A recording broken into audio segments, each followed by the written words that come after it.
Mortgage loans, business loans సులభంగా government private banks నుండి ఇప్పించబడును.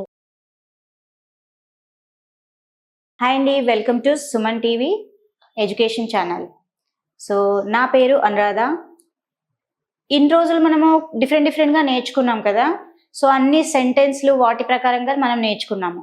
So ఈ రోజు వచ్చేసి రెండు పదాలతోటి మనం వేరే వాళ్ళతో మాట్లాడడం లేదంటే ఆన్సర్ ఇవ్వడం ఇలాంటివి ఎలా అన్నది ఈరోజు మనం నేర్చుకుంటున్నాము. సో ఎందుకంటే చిన్న పదాలు, కొంతమంది అంటున్నారు మేడం అంత పెద్ద సెంటెన్స్ చెప్పడము గుర్తుపెట్టుకోవడం కొంచెం కష్టంగా ఉంది. సో మాకు చిన్న పదాలతోటి రెండు పదాలతోటి మీకు ఈరోజు హిందీలో ఎలా మాట్లాడాలి, సింపుల్గా ఎలా ఆన్సర్ ఇవ్వాలి అన్నది ఈరోజు మనము చూస్తున్నాము. ఓకే, సో ఈ రెండు పదాలంటే మేడం రెండు పదాలతోటి ఎలా మాట్లాడతాము, చాలా సరిపోతుందా అని అనుకుంటున్నారేమో. చిన్న ఆన్సర్స్ ఇవ్వాలి, మనం పెద్ద ఆన్సర్స్ ఇవ్వడానికి అవసరం లేదు. చిన్న ఆన్సర్స్ ఇవ్వడానికి ఎలా మనం మాట్లాడాలి వాళ్ళతోటి, ఎలా మనము ఆ రెండే పదాలను ఎలా యూజ్ చేయాలి అన్నది ఈరోజు మనము చూస్తున్నాం. ఓకేనా మరి? సో చూడండి, ఇక్కడ ఆల్రెడీ మనము ఇదివరకు క్లాస్లో మనము మొత్తము మీనింగ్స్ నేర్చుకున్నాం కదా. సో వాటిని రెండు పదాలతోటి హిందీలో వేరే వాళ్ళకు మనం ఆన్సర్ ఎలా ఇవ్వాలి, ఎలా మాట్లాడాలి అన్నది చూస్తున్నాం. చూడండి, ఇక్కడ ఖానా ఖావో. ఖానా ఖావో అంటే ఏంటి? అన్నం తిను లేదా ఫుడ్ తిను. సో దీన్ని చూడండి, ఖానా ఖావో. ఓకే, సో ఫుడ్ అన్నం తిను అని ఇక్కడ మనం ఎన్ని పదాలు వాడాము? రెండు పదాలు. ఏంటి ఆ పదాలు? ఖానా ఖావో. ఓకే, ఖానా అంటే ఏంటి? ఫుడ్. అన్నం తిను, అన్నం తిను. సో మనం చిన్నగా ఆన్సర్, పిల్లలకి ఏమంటాం? అన్నం తిను అనాలి. సో దాన్ని మనం ఎలా అనాలి? ఖానా ఖావో. ఇక్కడ ఎక్కువ వర్డ్స్ ఏం లేవు, ఎక్కువ లాంగ్ సెంటెన్స్ కూడా లేదు, సింపుల్ గా 2 వర్డ్సే. ఓకే, ఇదర్ బైఠో.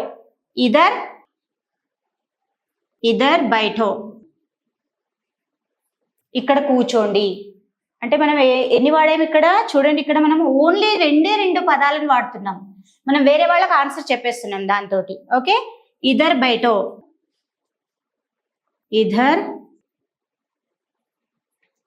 బైఠో.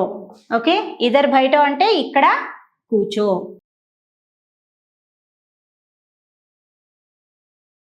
ఓకే, సో ఇక్కడ ఇదర్ బైఠో అంటే ఏంటి? ఇక్కడ కూర్చో. ఓకేనా?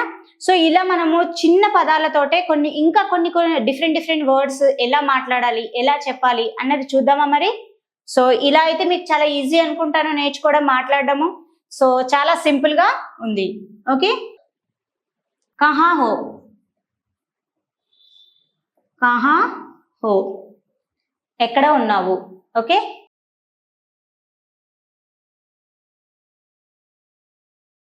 కహా హో అంటే ఎక్కడ ఉన్నావు. క్యా ఖాయా. క్యా ఖాయా అంటే ఏం తిన్నావు. ఓకే, క్యా ఖాయా అంటే ఏంటి? ఏం తిన్నావు.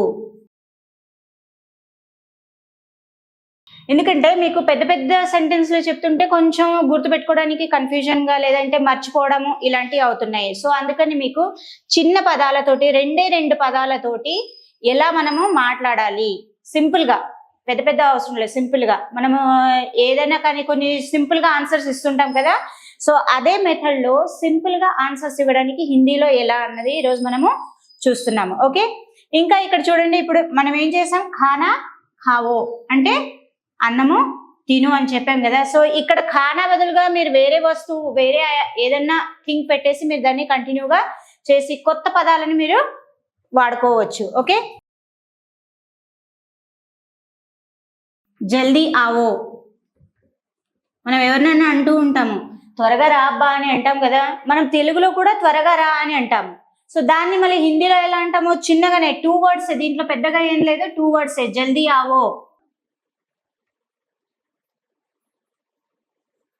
జల్దీ ఆవో, త్వరగా రా. సో ఇలా మనము చిన్న పదాలతోటి రెండు పదాలతోటి మనము వేరే వాళ్ళతో ఆన్సర్ చేస్తున్నాము. సో ఇంకా కొన్ని పదాలు చూద్దామా ఇక్కడ? కబ్ ఆయే. కబ్ ఆయే అంటే ఏంటి? ఎప్పుడు వచ్చావు. మనం తెలుగులో కూడా చిన్నగానే చెప్తాము, కబ్ ఆయే, ఎప్పుడు వచ్చావు, అంతే కదా.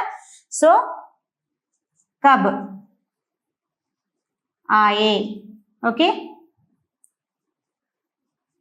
ఎప్పుడు వచ్చావు.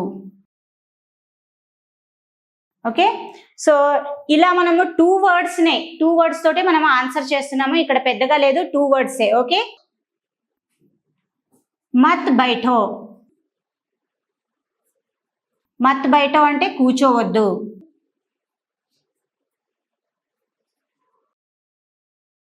ఇక్కడ మనం ఏం చేసాము, ఇక్కడ కూర్చో అని మనం చెప్పాం కదా, ఇద్దర్ బైఠో. సో దానికి ఆపోజిట్ ఏంటి? మత్ బైఠో. ఇక్కడ కూర్చోవద్దు, ఇక్కడ కూర్చోవద్దు అంటాం కదా ఇక్కడ. సో దాన్ని హిందీలో ఏమంటారు? మత్ బైఠో. ఇక్కడ కూర్చోవద్దు.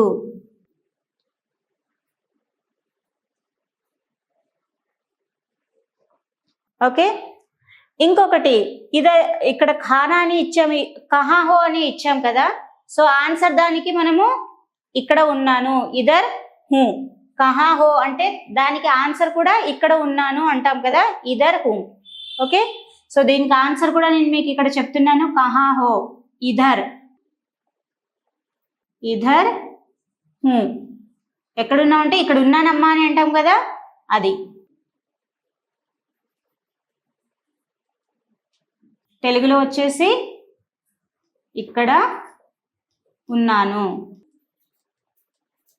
ఓకే, సో మనం ఈరోజు ఎలా సింపుల్గా మీకు పెద్ద పెద్ద సెంటెన్స్ కాకుండా సింపుల్ చిన్న 2 words తోటే మనము వేరే వాళ్ళతో మాట్లాడడం, వేరే వాళ్ళు అడిగిన దానికి ఆన్సర్ ఇవ్వడము, లేదంటే వేరే వాళ్ళను సింపుల్గా 2 పదాలతోటి మనము అడగడము, ఇలాంటివి ఈరోజు మనము నేర్చుకున్నాము. ఇంకా కొన్ని మీరు ట్రై చేయండి, వీటిని చూసి ఇంకా కొన్ని ట్రై చేయండి. Thank you.